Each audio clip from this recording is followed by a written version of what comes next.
Sula, até que ponto você recomendaria o uso de ajustes e filtros para arrumar a cor? Gosto de usar o curvas e níveis e tal, pois é eficiente, mas sinto que escolher uma cor no disco de cores e pintar por cima é mais harmônico. Olha, eu não tenho absolutamente nada contra usar filtro e ajuste. Para mim é uma das coisas muito divertidas de trabalhar com o digital. Existe uma característica, existe uma coisa que a pintura tradicional faz que o digital não faz. Quando você mistura duas cores, às vezes você consegue fazer 3 cores, 4 cores, dependendo do que você, como você misturar. Eu não vou conseguir achar esses exemplos aqui agora, mas tem um tom chamado sombra queimada, que se você dilui ele com solvente, ele tende pro amarelo. Ele é uma cor bem quente. Se você mistura ele com branco, ele fica acinzentado. Então, como você tem o quente e frio, você tem o amarelado e você tem o bem acinzentado, dá para você fazer uma pintura monocromática inteira só usando um pigmento e branco. Pigmento, branco e solvente, só isso.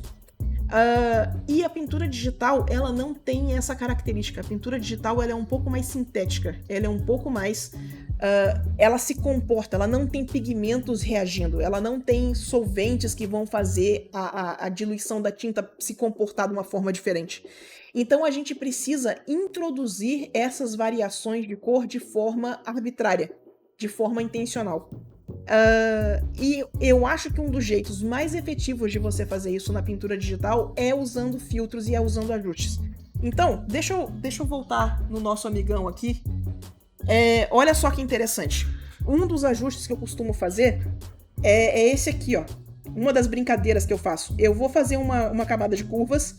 Nesse caso aqui, eu vou no canal vermelho. E olha só, eu vou pegar aqui e vou fazer uma escadinha. Ó.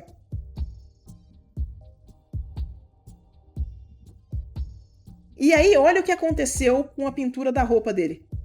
Olha a quantidade de corzinhas que foram introduzidas. A gente introduziu um azul, a gente introduziu um magenta, tem um tom um pouquinho mais alaranjado. Olha a diferença aqui, ó. O antes e o depois. Não sei, deixa eu botar bem grandão para ter certeza que vai pegar. Ó, aqui tá sem, aqui tá com. Sem, com. Então, muitas vezes, para adicionar interesse na pintura, esse é um dos jeitos que eu faço. Eu chamo isso de escadinha de curvas, sabe? Ele introduz alguns ruídos, ele introduz uma instabilidade na cor que deixa a cor mais próximo do análogo. E fica muito interessante por causa disso. Então, eu sou super a favor de usar filtro, usar gradient map, usa essas ferramentas.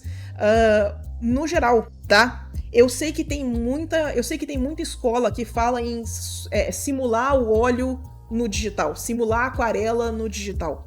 Mas o digital não tem essa coisa que a gente comentou de se comportar pigmentos de formas diferentes. Pigmento com solvente se comportar de um jeito, pigmento misturado com branco se comportar de um jeito, de um outro jeito, sabe? Então eu acho que a gente precisa das ferramentas do digital para adicionar esse interesse e essa aleatoriedade na cor para dar um efeito mais tradicional, para dar um efeito mais interessante. Faz sentido?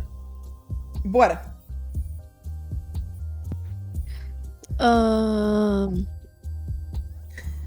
A próxima pergunta. Sula, eu entendo a teoria de acinzentar a cor para ficar mais avermelhada, por exemplo. Mas tenho muita dificuldade de entender como acinzentar uma cor diretamente na roda de cores. Para que lado eu devo ir? Olha só, quando você está acinzentando uma cor, quando a gente está trabalhando com essa ideia de acinzentar a cor, não é que você está exclusivamente acinzentando a cor. É que, olha só, você está numa paleta vermelha. Se você acinzentar a cor, você está indo nessa direção. Ó, essa direção, você está indo em direção ao azul. Você está indo em direção a essa cor específica. Você está indo nessa direção. Então, se você tem uma paleta toda vermelha, se você tem uma paleta vermelha e laranja, e você vai nessa direção, ela vai ler como azul. Se você tem uma paleta toda azul, e você acinzenta, se você tem uma paleta azul e roxo e você acinzenta, você está indo na direção do amarelo. Então depende muito da onde que está partindo o seu contexto. O seu contexto vai dar direções diferentes para esse cinza. Se você quiser acinzentar e ir em direção ao verde aqui, por exemplo, você não pode tirar o amarelo da cor. Se você tirar o amarelo da cor, você vai nessa direção. E aí você tá indo em direção ao azul. Você quer que dê uma sensação de esverdeado? Você não pode tirar o amarelo da cor. Então, é uma questão de qual direção que você quer ir. Onde que tá a sua paleta, onde que a paleta tá acontecendo, né? E em qual direção que você quer ir. Se a gente tá lidando com uma paleta azul e a gente quer dar uma sensação de vermelho, a gente precisa ir nessa direção. Então a gente tira azul e coloca magenta. Ó. Que a gente vai dar a sensação de mais avermelhado. Faz sentido como é que isso é uma navegação? Como que você tá manipulando a percepção da pessoa para dar essa sensação de direção? É isso.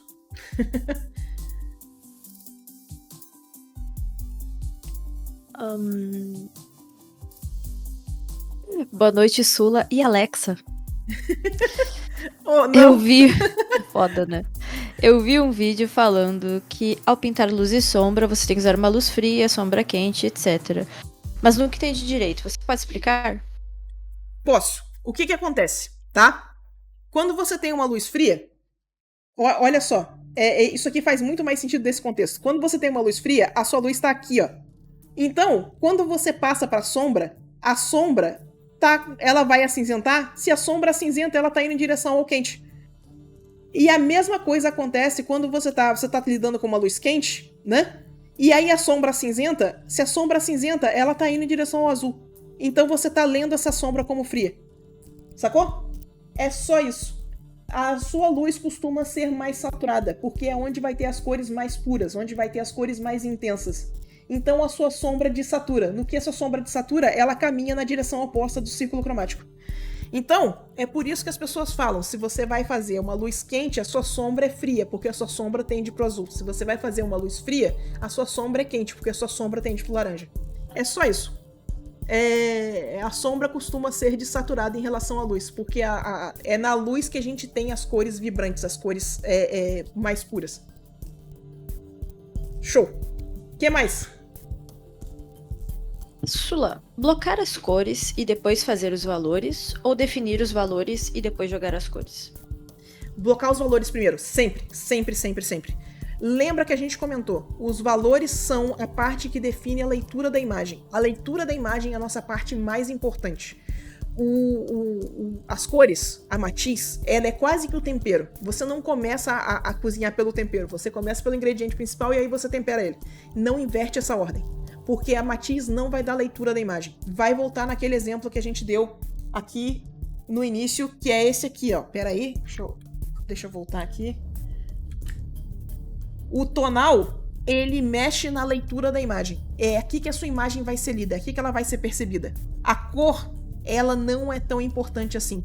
A gente consegue mudar essas cores, a gente consegue vir aqui, por exemplo, e vamos colorizar essa imagem. Vamos vir aqui, vamos botar um modo color e vamos pintar de verde, ó.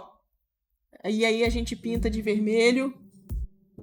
A imagem ainda é reconhecível. Você ainda consegue ler a imagem perfeitamente, apesar das cores, sacou? Então as cores são menos importantes do que o tonal. Nessa hierarquia de importância, é sempre o tonal primeiro. É nóis. Bora, galera, o que mais? É uma boa pergunta essa aí.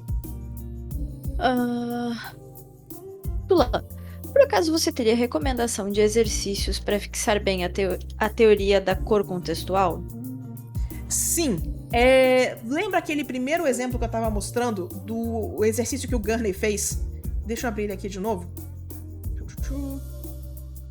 Esse aqui, ó. Não, pera, não é aqui que abre. É Clip Studio. É esse.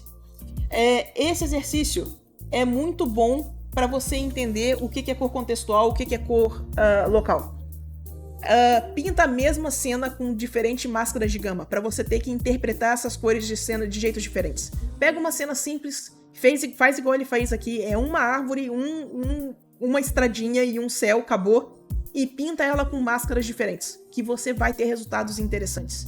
Se você pegar, fazer um still life, fazer uma pintura de observação, né? Vai ali na cozinha, pega uma xícara, pega um ovo, pega uma colher, bota na sua frente e interpreta ela com máscaras de gama diferente. Vê o que acontece. Esse é um dos melhores jeitos de você começar a interpretar cor dessa maneira.